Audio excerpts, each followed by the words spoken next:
నమస్కారం, రేషియా టీవీ వార్తలకు స్వాగతం. నా పేరు కృష్ణకుమార్. వార్తల్లో ముందుగా హెడ్లైన్స్. గర్భిణి మృతి చెందడం దురదృష్టకరం, బాధ్యులపై చర్యలు తప్పవన్న ఆదిరెడ్డి.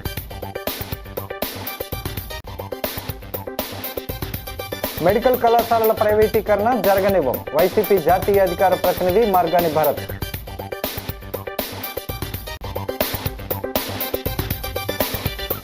ఉద్యాన పంటల్లో రైతులకు సాంకేతిక పరిజ్ఞానం, హార్టికల్చర్ యూనివర్సిటీలో కలెక్టర్ కీర్తి చేకూరు.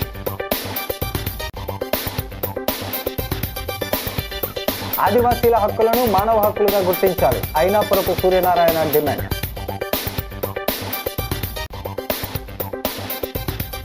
పదమూడున దేశవ్యాప్తంగా జాతీయ లోక్ అదాలత్, జిల్లా ప్రధాన న్యాయమూర్తి గంధం సునీత.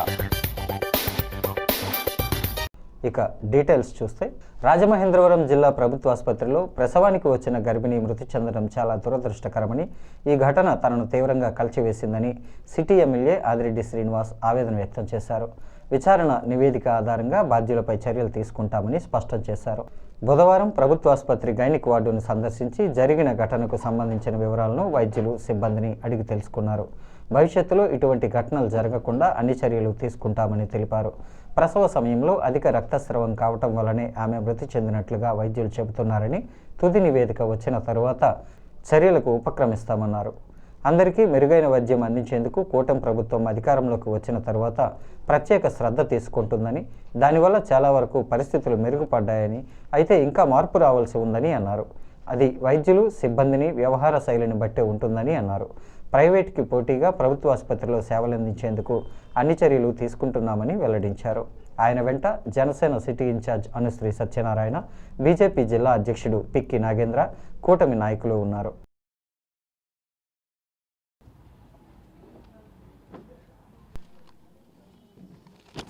ఓకే అన్న, మీడియా మిత్రులందరికీ కొన్ని రోజుల క్రితం రాజమండ్రి ప్రభుత్వ ఆసుపత్రిలో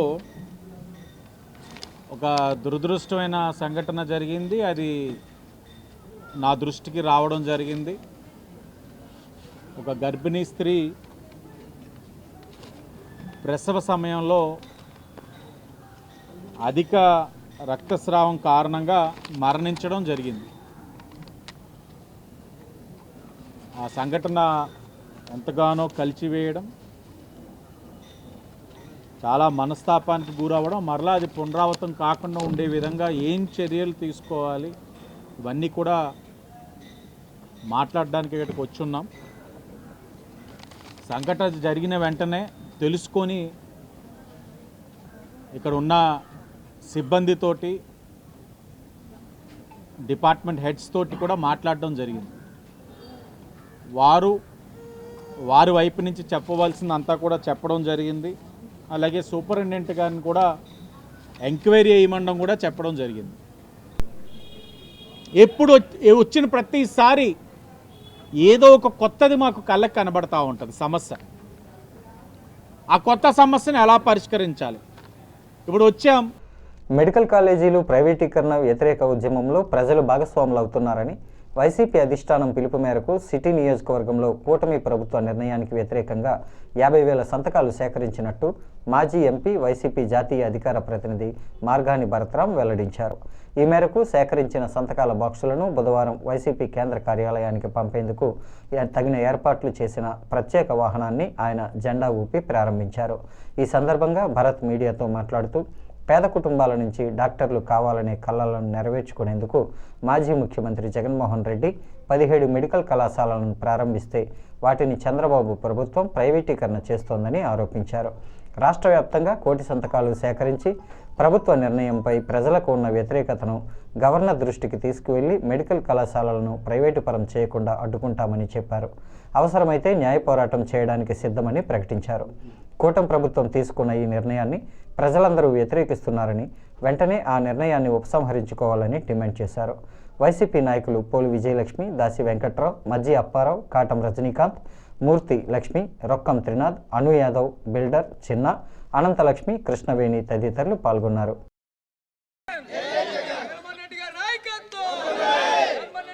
ఎలక్టెడ్ బాడీ ఉందో చీఫ్ మినిస్టర్ని వాళ్ళ యొక్క క్యాబినెట్ను పిలిపించి ఈ నిర్ణయాన్ని వెనక్కి తీసుకోవాలని ఆయన్ని గవర్నర్ గారికి కూడా తెలియపరుస్తున్నాము. మరి అదేవిధంగా కోర్టులను కూడా ఆశ్రయిస్తాము.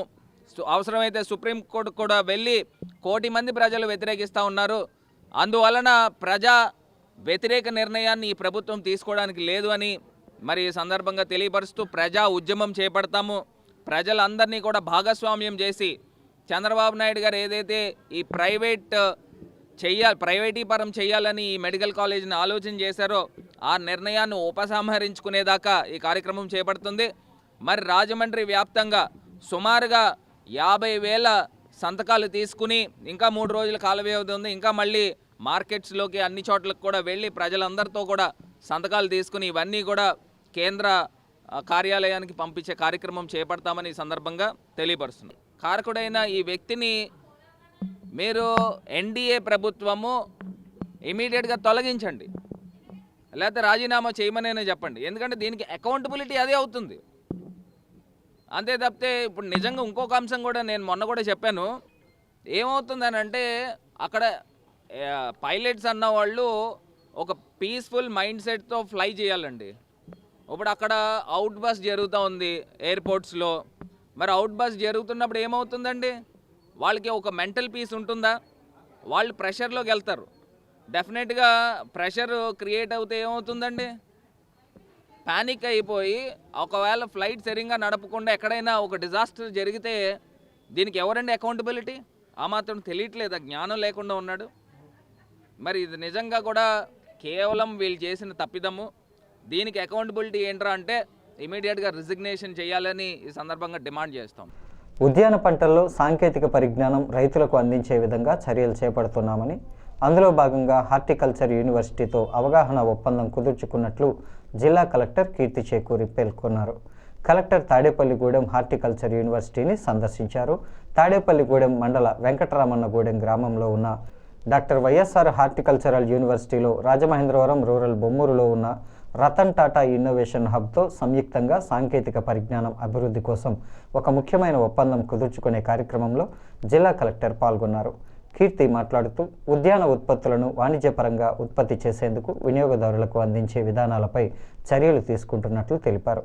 ఈ క్రమంలో తూర్పుగోదావరి జిల్లా హార్టికల్చరల్ రంగంలో మరింత అభివృద్ధి సాధించేందుకు అవకాశం ఉందన్నారు. Registrar doctor B Srinivasulu, director doctor K Dhanunjayarao, జిల్లా అధికారులు Srivanidhar, Raman, S Madhavarao, N Mallikarjunarao, Ratan Tata innovation hub nodal అధికారి టీవీ సూర్యప్రకాష్, సిబ్బంది పాండురంగ, చిన్ని ప్రకాష్, అరుణ్, గాయత్రి, సుల్తానా, అరుణ, బీబీ తదితరులు పాల్గొన్నారు.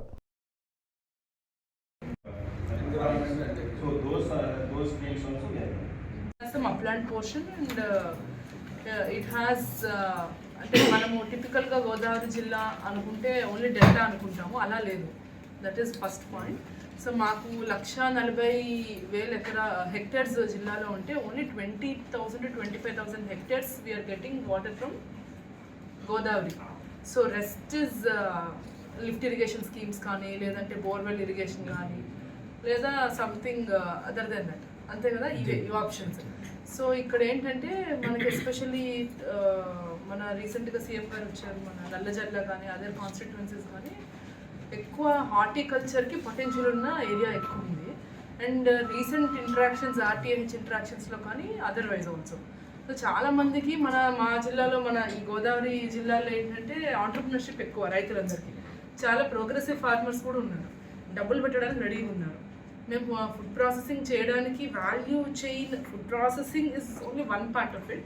Value addition to their existing raw material they want to do. Collector గారు, this university was established in the year 2007, madam, bifurcating from our parent university, Acharya Engineering Agriculture University. This is the 18th year of our existence.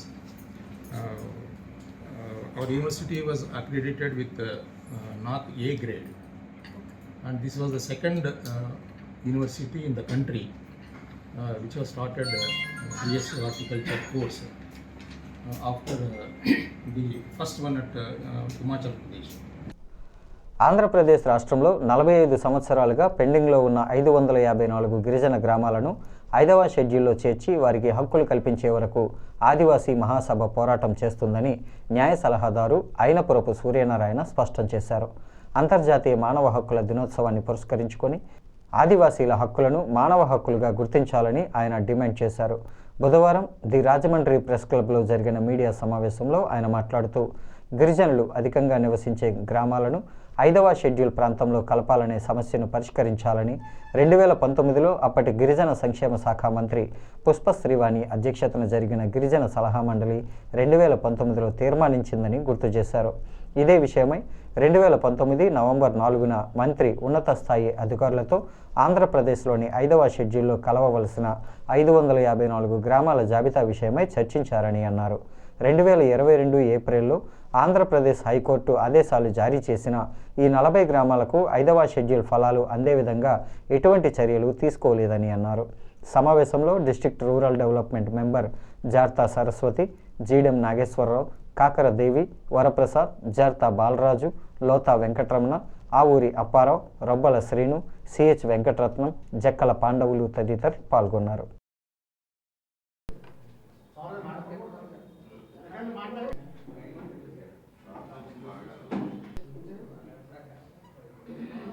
Peddapuram ఆర్డీఓకి, తర్వాత ఈ 3 మండలాలు ప్రతిపాడు కేంద్ర ప్రభుత్వం నిర్ణయించింది.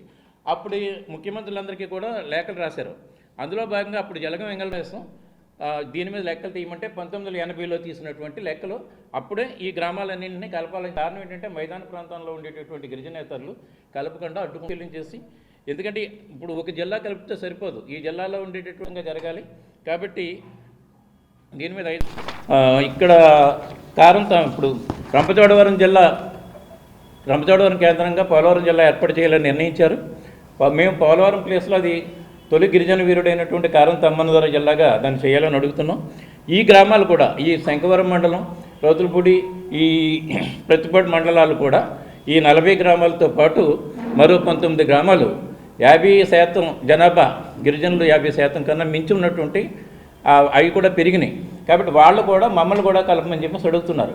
కాబట్టి ఈ అన్నింటినీ కూడా పరిశీలించి ఈ గ్రామాలన్నింటినీ కూడా రంపచోడవరం జిల్లా కింద తీసుకురావాలని, రంపచోడవరం కేంద్రంగా ఏర్పడేటటువంటి జిల్లా కిందకి తీసుకురావాలని చెప్పేసి ఆదివాసీ మహాసభగా మేము డిమాండ్ చేస్తున్నాం. కమిటీ సిఫార్సులు చేసింది. దేవబర్ కమిషన్ అని 1960 ఆ ప్రాంతంలో వాళ్ళు కలపాలని చెప్పేసి కలపడం రాజ్యాంగపరమైనటువంటి హక్కు. ఎందుకంటే ఇందులో 100% కూడా గిరిజన గ్రామాలు చాలా ఉన్నాయి. సగం గ్రామాలు 100% కూడా గిరిజనులు ఉన్నటువంటి, కానీ కలపకుండా ప్రభుత్వం నిర్లక్ష్యం చేస్తుంది. కాబట్టి ఈ గ్రామాలన్నింటినీ కూడా 5వ షెడ్యూల్లో కలిపి వాళ్ళ హక్కులను కాలరాయకుండా చూడాలి. ఎందుకంటే 5వ దాంట్లో కలిపితే వాళ్ళకి ల్యాండ్కి రక్షణ ఉంటుంది, వాళ్ళకి భూములకే కాకుండా ఇంకా చాలా ప్రయోజనాలు, పేసా చట్టం కింద మా గ్రామంలో మాదే రాజ్యం అనేటటువంటి చాలా ప్రయోజనాలు మిస్ అయిపోతున్నటువంటి ఈ 554 గ్రామాలు మిస్ అవుతున్నారు. కాబట్టి వీళ్ళందరికీ కూడా వీళ్ళ హక్కులన్నింటినీ గుర్తించాలి. ఎప్పుడో 45 సంవత్సరాలుగా నడుస్తున్నటువంటి దీన్ని ఎప్పటికైనా రాష్ట్ర ప్రభుత్వం కేంద్రానికి సమగ్రమైనటువంటి నివేదిక పంపించి ఈ 554 గ్రామాలు చేర్చే విధంగా చర్యలు తీసుకోవాలని చెప్పేసి మేము ఆదివాసీ మహాసభగా డిమాండ్ చేస్తున్నాం. అదే సమయంలో ప్రభుత్వానికి చిత్తశుద్ధి లేదని ఎందుకు చెప్తున్నాం అంటే 2014లో రాజస్థాన్ ప్రభుత్వం కేంద్రానికి పంపిస్తే 2018లోనే ఆ గ్రామాలన్నింటినీ కూడా 5వ షెడ్యూల్లో చేర్చారు. ఇక్కడ 4 సంవత్సరాలకే, ఇక్కడ 45 సంవత్సరాలు పట్టింది. అందుకని ఇప్పటికైనా సరే ఈ గ్రామాలన్నీ కలపాలని చెప్పేసి మేము ఆదివాసీ మహాసభగా డిమాండ్ చేస్తాం. రాజీ మార్గమే రాజమార్గం అన్న నినాదంతో రాజీ పడదగిన అన్ని సివిల్, క్రిమినల్ కేసులను సత్వరం పరిష్కరించేందుకు సుప్రీంకోర్టు, హైకోర్టు ఆదేశాల మేరకు తూర్పుగోదావరి జిల్లాలో న్యాయ వ్యవస్థ పనిచేస్తోందని జిల్లా న్యాయ సేవాధికార సంస్థ చైర్మన్, జిల్లా ప్రధాన న్యాయమూర్తి గంధం సునీత వెల్లడించారు. స్థానిక జిల్లా కోర్టు ప్రాంగణంలో న్యాయమూర్తి ఛాంబర్లో బుధవారం మధ్యాహ్నం జరిగిన మీడియా సమావేశంలో ఆమె మాట్లాడుతూ ఈ నెల 13వ తేదీన దేశవ్యాప్తంగా నిర్వహించే లోక్ అదాలత్లతో భాగంగా తూర్పుగోదావరి జిల్లాలోని 46 బెంచ్ల పరిధిలోని అన్ని కోర్టుల్లో కేసుల పరిష్కారం చేపట్టేందుకు చర్యలు తీసుకుంటున్నామని వివరించారు. గత ఏడాది జరిగిన లోక్ అదాలత్ల ద్వారా 17,073 కేసులు పరిష్కరించి 100,99,11,000 నష్టపరిహారాన్ని బాధితులకు అందించామన్నారు. ఇప్పటికే కోర్టులో లక్షల్లో సంఖ్యలో కేసులు పెండింగ్లో ఉన్నాయని, దీన్ని దృష్టిలో పెట్టుకొని సివిల్, క్రిమినల్తో పాటు బ్యాంకు, వాహన ప్రమాదాలు, బీమా కంపెనీలు, ట్రాఫిక్ చలనాల కేసులను పరిష్కరించుకునేందుకు అవకాశం ఉందన్నారు. జిల్లాలోని కక్షిదారులకు పూర్తి స్థాయిలో సహాయ సహకారాలు అందించేందుకు ప్రత్యేకంగా న్యాయాధికారులు, న్యాయవాదులు, పారాలీగల్ వాలంటీర్లను ఏర్పాటు చేశామని తెలిపారు. ఈ లోక్ అదాలత్ను అందరూ సద్వినియోగం చేసుకోవాలని కోరారు. డిఎల్ఎస్ కార్యదర్శి శ్రీలక్ష్మి ఈ కార్యక్రమంలో పాల్గొన్నారు. వెసులుబాటుని అందరూ చక్కగా తీసుకుని మన దేశం ఎట్లాగైతే సౌభ్రాతృత్వంతో బ్రదర్లీహుడ్గా మంచి రిలేషన్స్తో డిస్ప్యూట్స్ లేకుండా అన్నారో అలా చేసుకునే దానికి ఇది ఒక మెట్టులా ఉంటుందని చెప్పి ఈ రాజమార్గమే రాజమార్గం అనే ద్వారా లోక్ అదాలత్లు పెట్టడం జరుగుతుంది. దీనిలో భాగంగా నాట్ ఓన్లీ మన ఈస్ట్ గోదావరి డిస్ట్రిక్ట్లోనే కాకుండా మన రాష్ట్రంలో 13 జిల్లాలు, దేశం మొత్తం కూడా ఒకటే రోజు ఈ లోక్ అదాలత్ చేయడం జరుగుతుంది. అంటే మన దగ్గరే దాదాపుగా ఈ సంవత్సరంలో 17,073 కేసులు 3 లోక్ అదాలత్స్లో అయ్యాయి. అంటే అలా మీరు అన్ని జిల్లాలు అన్ని రాష్ట్రాలు చూసుకుంటే ఎన్ని కేసులు డిస్పోజ్ చేస్తున్నారు. ప్రతి ఒక్కరూ ఏమంటారు, కోర్టులో కేసు ఉంటే అది రాదు, అది తేలదు, కోర్టులో కేసు ఉంటే వాయిదాలు వేస్తారు. కానీ ఎందుకు వాయిదాలు పడుతుంది అనేది వాళ్ళకి తెలియదు. రీజన్ ఏంటంటే పెండెన్సీ ఎక్కువ ఉండడం మూలంగా. మనకేమో ప్రాపర్టీ లిటిగేషన్స్ ఎక్కువ, కొట్లాట్ల కేసెస్ ఎక్కువ, బ్యాంక్ రికవరీ ఎక్కువ, ఫైనాన్షియల్ ఇన్స్టిట్యూషన్స్ ఎక్కువ. అన్ని కేసెస్ ఉన్నప్పుడు మనం డిస్పోజ్ చేయాలంటే ఇది కూడా ఆల్టర్నేటివ్ మోడ్.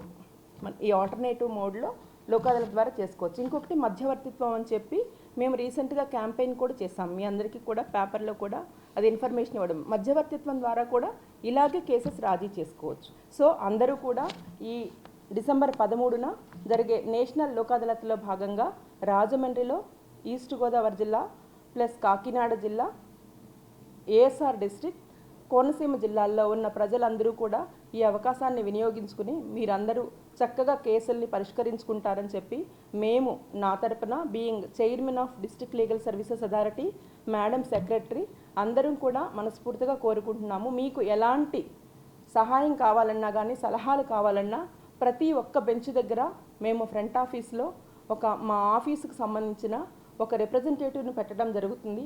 వాళ్ళ అడ్వకేట్ గారి వివరాలు తెలియకపోయినా, కేసు వివరాలు తెలియకపోయినా, ఎక్కడికి వెళ్ళాలో తెలియకపోయినా మేమే వాళ్ళని పిలిపించి వాళ్ళకందరికీ ఎక్స్ప్లెయిన్ చేస్తాం. Money recovery, bank recovery, financial loans, motor ప్రమాదాల చట్టం ప్రకారం వచ్చే లోన్సు, అలాగే criminal cases, compoundable criminal cases, all types of civil cases. మనకి ఆఫ్రాన్ ఇన్ఫ్రాస్ట్రక్చర్ కేసు అని చెప్పి ఒకటి ఉందండి. హానరబుల్ సుప్రీంకోర్టు వారు గైడ్లైన్స్ ఇచ్చున్నారు. ఏ కేసులు మనము లోక్ అదాలత్ ద్వారా సెటిల్ చేసుకోవచ్చు, ఏ కేసులు మధ్యవర్తిత్వం ద్వారా సెటిల్ చేసుకోవచ్చు. దాదాపుగా మాకు ఉన్న పెండెన్సీ 89,000 అయితే 69,500 కేసుల వరకు రాజీ చేసుకోదగిన కేసులు. తెలుగుదేశం పార్టీ ఆధ్వర్యంలో రాజమహేంద్రవరంలో 15వ తేదీన స్థానిక క్వారీ మార్కెట్ సెంటర్ ఎంఎస్ఆర్ గ్రౌండ్స్లో క్రిస్మస్ వేడుకలు నిర్వహిస్తున్నట్లు టీడీపీ రాష్ట్ర కార్యదర్శి కాశీ నవీన్ కుమార్ వెల్లడించారు. ఆదిరెడ్డి కుటుంబం సహకారంతో క్రిస్మస్ వేడుకలు ఘనంగా నిర్వహించడం ఆనవాయితీగా వస్తుందన్నారు. 12వ తేదీ శుక్రవారం సాయంత్రం 5 గంటల నుంచి జరిగే వేడుకలకు సిటీ నియోజకవర్గంలోని 42 డివిజన్ కమిటీలు సభ్యులు క్రైస్తవులు తరలిరావాలని విజ్ఞప్తి చేశారు. సిటీ ఎమ్మెల్యే ఆదిరెడ్డి శ్రీనివాస్, మాజీ ఎమ్మెల్సీ ఆదిరెడ్డి అప్పారావు తదితర టీడీపీ ముఖ్య నాయకులతో పాటు దైవజనులు కూడా పాల్గొంటారని వివరించారు. ఆదిరెడ్డి కుటుంబం క్రైస్తవులకు అండగా నిలబడటమే కాకుండా చర్చిల నిర్మాణం, పాస్టర్లకు కూడా సహాయ సహకారాలు అందిస్తున్నారని అన్నారు. మనకు వలె మన పొరుగువారిని ప్రేమించమని క్రీస్తు బోధించిన విధంగా ఆదిరెడ్డి కుటుంబం ఆధ్వర్యంలో కులమతాలకు అతీతంగా ఈ క్రిస్మస్ వేడుకలు జరుగుతాయన్నారు. టీడీపీ నగర అధ్యక్షుడు మజ్జి రాంబాబు మాట్లాడుతూ టీడీపీ గ్రాండ్ క్రిస్మస్ వేడుకలను ఈ ఏడాది ముందుగానే నిర్వహించడానికి నిర్ణయించామని అన్నారు. చిర్రా ప్రకాశం మాట్లాడుతూ ఆదిరెడ్డి కుటుంబం ఎల్లప్పుడూ క్రైస్తవులకు అండగా నిలబడుతోందని అన్నారు. సమావేశంలో టీడీపీ నాయకులు మరుకుర్తి రవి యాదవ్, చాపల చిన్నరాజు, సాల్మాన్ రాజు, సుధాకర్, విల్సన్, సుందర్రావు, కిషోర్ తదితరులు పాల్గొన్నారు. అలాగే ప్రతి సంవత్సరం కూడా మరి తెలుగుదేశం పార్టీ ఆదిరెడ్డి శ్రీనివాస్ గారి ఆధ్వర్యంలో గ్రాండ్ క్రిస్మస్ మరి ఎంఎస్ఆర్ గ్రౌండ్స్లో జరుగుతుంటుంది. ప్రతి సంవత్సరం ఏంటంటే నెలాఖరులో పెట్టేవాళ్ళు. నెలాఖరు పెడుతుంటే అన్ని చర్చిలకి వాళ్ళు క్రిస్మస్లు, న్యూ ఇయర్ దగ్గర పడుతుంటే కొంచెం ఇబ్బంది అవుతుందని కొంచెం ఈ సంవత్సరం ఏం చేసామంటే 12వ తారీఖునే పెట్టడం జరిగింది. 12వ తారీఖున మన ఎంఎస్ఆర్ గ్రౌండ్స్ క్వారీ ఏరియాలో ఉన్న గ్రౌండ్స్లో మరి సాయంత్రం 6 గంటలకే ఈ టీడీపీ గ్రాండ్ క్రిస్మస్ ప్రారంభమవుతాయి. దీనికి రాజమండ్రిలో ఉన్న దైవజనులు అందరూ కూడా పాల్గొంటారు. ఈరోజు మా ఆహ్వానం కూడా ఫ్యామిలీతో అందరూ పాల్గొనాలని కోరుకుంటున్నాం. ఏదైతే మన రాజమండ్రిలో ప్రతి సంవత్సరం మాదిరిగానే గ్రాండ్ క్రిస్మస్ తెలుగుదేశం పార్టీ తరఫునే ఆదిరెడ్డి శ్రీనివాస్ గారు స్టార్ట్ చేసిన నుంచి ఈ రోజు వరకు ఆపకుండా మతాలకు అతీతంగా హిందువుల్ని, క్రిస్టియన్స్ని, అలాగే మైనారిటీస్ని కూడా సమానంగా చూసుకుంటూ మా నాయకుడు ఆదిరెడ్డి శ్రీనివాస్ గారు ఇవాళ ఈ గ్రాండ్ క్రిస్మస్ని 12వ తారీఖు సాయంత్రం 6 గంటలకి ఎంఆర్ఆర్ గ్రౌండ్స్లో ఏర్పాటు చేయడం జరిగింది. ఏదైతే దైవజనులు అలాగే ప్రభు అయిన యేసుని పూజించే వాళ్ళందరూ కూడా ఈ కార్యక్రమాన్ని పాల్గొని ఏదైతే యేసు ప్రభు మంచిని పెంచండి, సాటివారిని గౌరవించండి, విలువలతో కూడిన మనస్తత్వాన్ని పెంచండి, అలాగే ఎవరైతే మనల్ని ప్రేమిస్తున్నారో వాళ్ళని మనం ప్రేమించండి, దయించి ప్రేమించలేకపోతే మాత్రం ద్వేషించకండి అన్న ఏదైతే సూక్తులు ఉన్నాయో అవన్నీ కూడా అందరూ కూడా అమల్లో చేయాలని, అలాగే ఈ కార్యక్రమాన్ని దిగ్విజయం చేయాలని చెప్పి అందరినీ కోరుకుంటున్నాం. రాజమండ్రిలో ఉన్నటువంటి క్రైస్తవులు తూర్పుగోదావరి జిల్లాలో విద్యారంగ సమస్యలు పరిష్కరించడంతో పాటు కందుకూరి విద్యా సంస్థలను ప్రభుత్వంలో పూర్తిగా కలిపి ఉంచేంత వరకు భారత విద్యార్థి ఫెడరేషన్ ఎస్ఎఫ్ఐ పోరాటం చేస్తుందని రాష్ట్ర అధ్యక్షుడు పి రామ్మోహన్ స్పష్టం చేశారు. స్థానిక విక్రమ హాల్లో ఎస్ఎఫ్ఐ తూర్పుగోదావరి జిల్లా మహాసభలు జిల్లా కమిటీ ఆధ్వర్యంలో బుధవారం నిర్వహించారు. ముఖ్య అతిథిగా హాజరైన రామ్మోహన్ మాట్లాడుతూ ఎస్ఎఫ్ఏ ఈ మహాసభల సందర్భంగా ర్యాలీ బహిరంగంగా నిర్వహించడానికి అనుమతి అడిగితే పోలీస్ శాఖ ఇవ్వకుండా నిర్బంధం విధించిందని ఆరోపించారు. ఒకవైపు మంత్రి నారా లోకేష్ అన్ని విధాలుగా సహకరిస్తామని చెబుతుంటే ఇక్కడ మాత్రం అన్ని విధాలుగా విద్యార్థి సంఘాలకు ఆటంకం కల్పించడం దారుణమన్నారు. కందుకూరి విద్యా సంస్థలను ఎట్టి పరిస్థితుల్లోనూ హితకారిణి సమాజంలో కలపనివ్వబోమని తేల్చి చెప్పారు. ఈ నెలలో తిరుపతిలో జరిగే రాష్ట్ర మహాసభల్లో రాష్ట్రంలో ఉన్న విద్యారంగ సమస్యల పరిష్కారానికి ఐక్య కార్యాచరణ రూపొందిస్తామని తెలిపారు. భగత్ సింగ్ చిత్రపటానికి పూలమాలలు వేసి నివాళులర్పించిన అనంతరం సభను ప్రారంభించారు. ఎస్ఎఫ్ఏ జిల్లా నాయకులు Y Bhaskar, S Raja, K Jyothirmayi, Kanaka, Karthik, Sai, Lahari, Sivabalaji, Sandhya తదితరులు పాల్గొన్నారు. నా పేరు రామ్మోహన్, ఎస్ఎఫ్ఐ ఆంధ్రప్రదేశ్ రాష్ట్ర అధ్యక్షులు. తూర్పుగోదావరి జిల్లా విస్తృత స్థాయి సమావేశం ఎస్ఎఫ్ఐ కమిటీ ఆధ్వర్యంలో జరుగుతూ ఉంది. సిటీ ఎమ్మెల్యే వాసు గారు ఏదైతే ఉన్నారో ఈరోజు కందుకూరి విద్యా సంస్థల్ని దోచుకునేదానికి, కందుకూరి విద్యా సంస్థలు ప్రభుత్వం నుంచి మళ్ళీ బయటకు తీసుకొచ్చి హితకారి సొసైటీ ద్వారా తన పెత్తనాన్ని చలాయించడం కోసం ఈఓ మీద, ఆర్జేడీ మీద ఒత్తిడి తీసుకొచ్చి ఇప్పటికే ఎస్ఎఫ్ఐ కార్యకర్తలపైన ఒత్తిడి తీసుకొచ్చి ఈరోజు భయభ్రాంతులకు గురి చేస్తున్నారు. ఖచ్చితంగా ఖబర్దార్. ఒకవైపు విద్యాశాఖ మంత్రి లోకేష్ చెప్తాడు, మేము విద్యార్థుల భవిత కోసం ఉన్నాం, విద్యార్థుల బాగు కోసం ఉన్నాం, విద్యార్థుల రక్షణ కోసం ఉన్నాం, ప్రజాస్వామ్యతంగా మీరు అన్ని హక్కులు పొందొచ్చని. ఈరోజు పోలీసుల యొక్క పెత్తనం చెల్లదని చెప్పి లోకేష్ చెప్తుంటే ఈ జిల్లాలో ఎందుకు మీరు పర్మిషన్ ఇవ్వలేదు? ఈ జిల్లాలో పర్మిషన్ ఇస్తే కందుకూరి విద్యా సంస్థల కోసం ప్రశ్నిస్తామనా? ఈరోజు సిఐ బరితెగించాడు. సిఐ ఎస్ఎఫ్ఐ కార్యకర్తలపై నిరంతరం నిఘా పెట్టి ఈరోజు ఇళ్లకి వెళ్ళి భయపెట్టే ప్రయత్నం చేస్తున్నాడు. ఖచ్చితంగా మేము లీగల్గా ఈ సమస్యలు ఎదుర్కొంటాం. కందుకూరి విద్యా సంస్థలు జోలికి వస్తే ఈరోజు సిటీ ఎమ్మెల్యే గారికి చెప్తున్నాం, ఖబర్దార్. ఈ జిల్లాలో ఉన్న విద్యారంగం మొత్తం విద్యార్థులందరినీ ఈరోజు విద్యారంగం అభివృద్ధి కోసం ఆలోచించే మేధావుల్ని ఐక్యం చేసి మీ అంత తేలిస్తాం, పెద్ద ఎత్తున క్యాంపెయిన్ చేస్తామని చెప్పి మేము హెచ్చరిస్తూ ఉన్నాం. ఇప్పటికే కందుకూరు విద్యా సంస్థలు ప్రభుత్వంలో ఉన్నాయి, ఆ విధంగానే కొనసాగించాలి. ఎస్ఎఫ్ఐ పైన పోలీసులు ప్రదర్శిస్తున్న ఈ నిర్బంధాన్ని విడనాడాలి.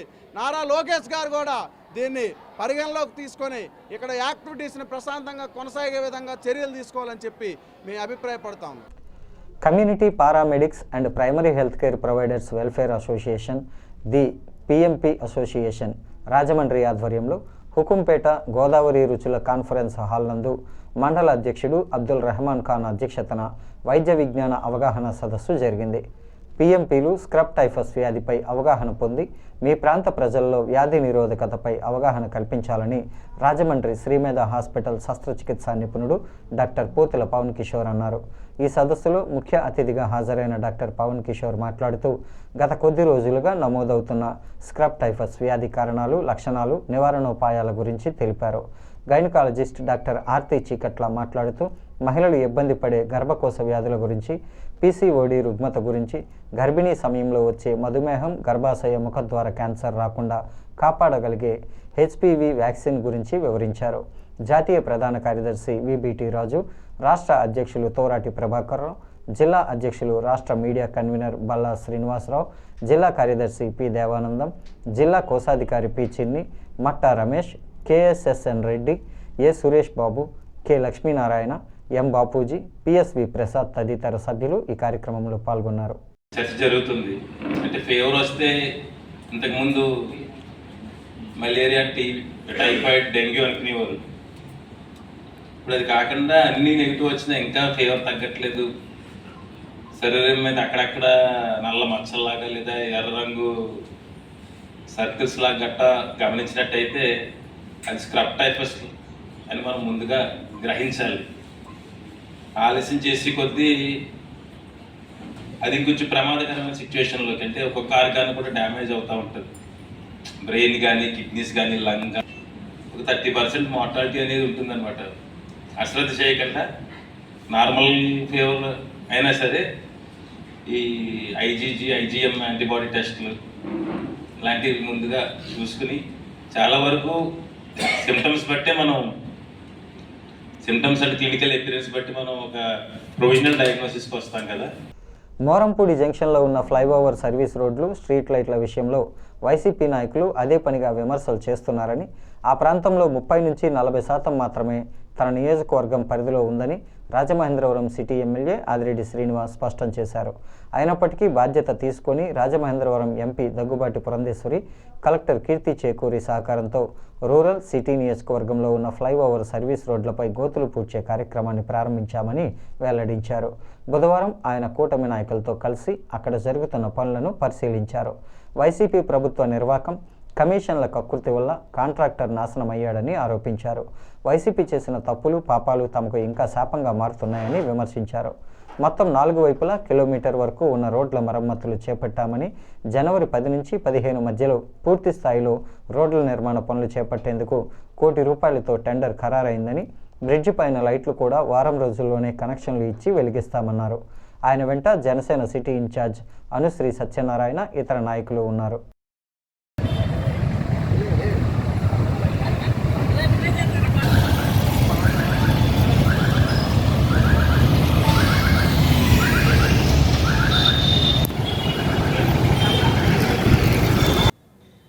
ఇందులో సుమారు 300 నుంచి 400 మీటర్ల పొడవునా గుంతలు ఉన్నాయి, పాట్ హోల్స్. అవి ఆ గుంతలు కూడా ఒక 80 నుంచి 100 ఉన్నాయి గుంతలు. నిన్న ఈవినింగ్ నుంచి బీటీ మెటీరియల్ తోటి తాత్కాలికంగా వాటిని పూర్తి చేసే కార్యక్రమం నిన్న ఈవినింగ్ నుంచి మొదలుపెట్టాం. అలాగే శాశ్వత పరిష్కారం, ఆ రోడ్డు శాశ్వత పరిష్కారానికి టెండర్ పిలిచాం. ₹1 కోటి ఒక కాంట్రాక్టర్కి వచ్చింది. మొదలు పెడదాం అనుకునే సమయం ప్రతిసారి వర్షాలు, మీరు కూడా చూశారు అకాల వర్షాలు ఏ విధంగా కురిశాయన్నది. ప్రతిసారి ప్రయత్నం చేయడం, ఆగడం, అలాగని దాన్ని సాకుగా అయితే మాత్రం చూపించట్ల. అది ఒక కారణం. ఇంకా అనేకమైన కారణాలు ఉన్నాయి, సరిచేశాం. ఇందాకే చెప్పినట్లుగా వైసీపీ వాళ్ళు చేసిన తప్పులు, శాపాలు, ఆ పాపాలు మాకు శాపాలుగా మారినాయి. ఒక్కొక్కటిగా సరి చేసుకుంటూ వస్తూ ఉన్నాం. జనవరి 10th to 15th మధ్యలో కాంట్రాక్టరు శాశ్వతంగా రోడ్స్ వేసే కార్యక్రమం చేయడం, ఒక వారం రోజుల్లో పూర్తి చేస్తారని కూడా మాట ఇవ్వడం జరిగింది. లైట్స్ కూడా రేపు మొదలెడతారు. స్థానిక టీనగర్ హిందూ సమాజంలో ఋషిపీఠం చారిటబుల్ ట్రస్ట్ ఆధ్వర్యాన బ్రహ్మశ్రీ సామవేదం షణ్ముఖ శర్మ నిర్వహిస్తున్న 60 రోజుల సంపూర్ణ మహాభారత ప్రవచన యజ్ఞం దిగ్విజయంగా కొనసాగుతుంది. ప్రతిరోజు సాయంత్రం 6 నుంచి జరుగుతున్న ఈ కార్యక్రమంలో ప్రజలు పెద్ద ఎత్తున పాల్గొంటున్నారు.